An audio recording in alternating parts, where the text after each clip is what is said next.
animators Frank Thomas and Ollie Johnston were given the happy task of bringing 3 good fairies to life. At one point, Walt wanted the 3 fairies to all be alike, sort of like Huey, Dewey, and Louie. And we thought, that's not going to be any fun. So we started figuring it the other way and worked on how we could develop them into special personalities. I think it did make a picture richer to have them that way. Little Merriweather was a feisty little thing that get upset real easy. Fauna was always the one trying to say for a while on troubled waters to keep peace between Flora and Merriweather, because Flora was not what you'd call an appointed leader. She just automatically sort of became the leader because she had the best ideas. But all in all, the 3 of them formed a happy team.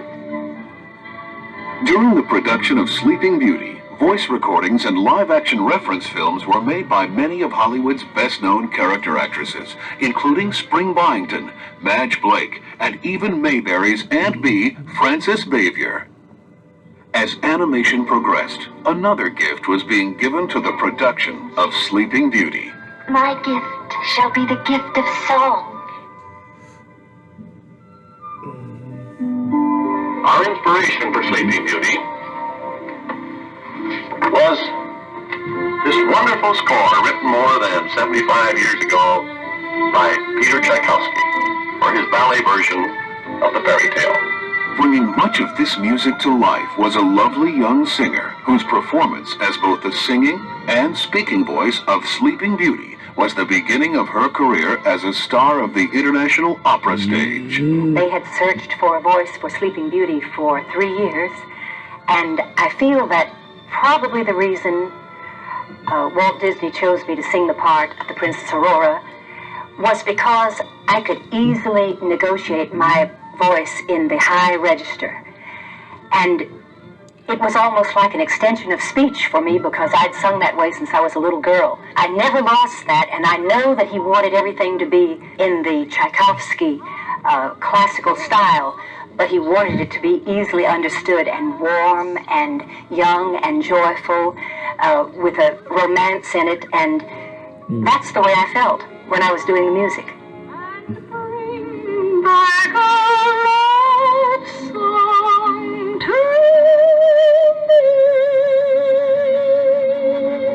Because of its strong reliance on classical music, Sleeping Beauty was recorded in state-of-the-art stereophonic sound.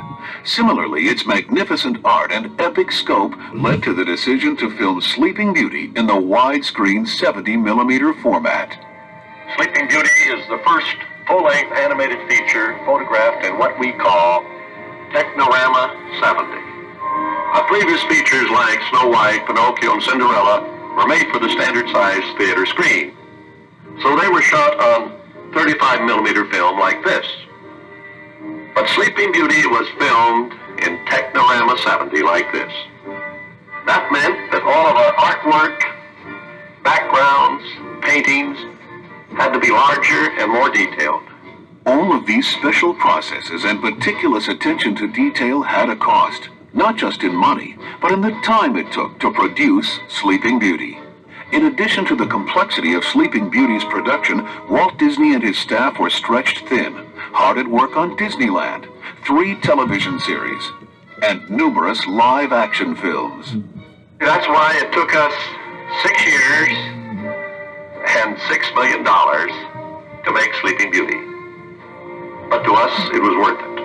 I mean, at every stage, at every step, this film was going to be different.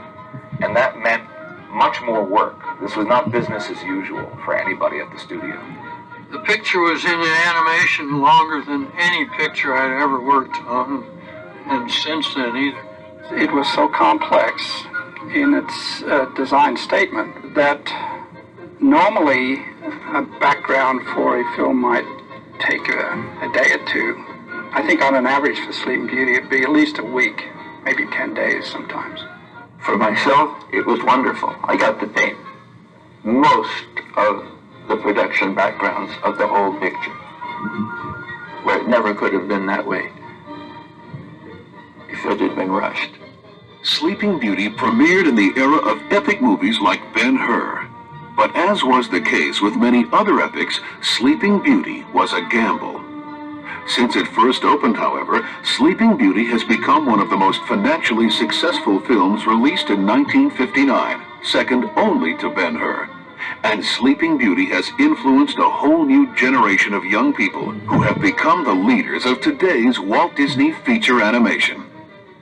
I think it's something that our current generation of animators have taken greatly to heart in trying to make our current films stylistically and graphically as different from one another as we can.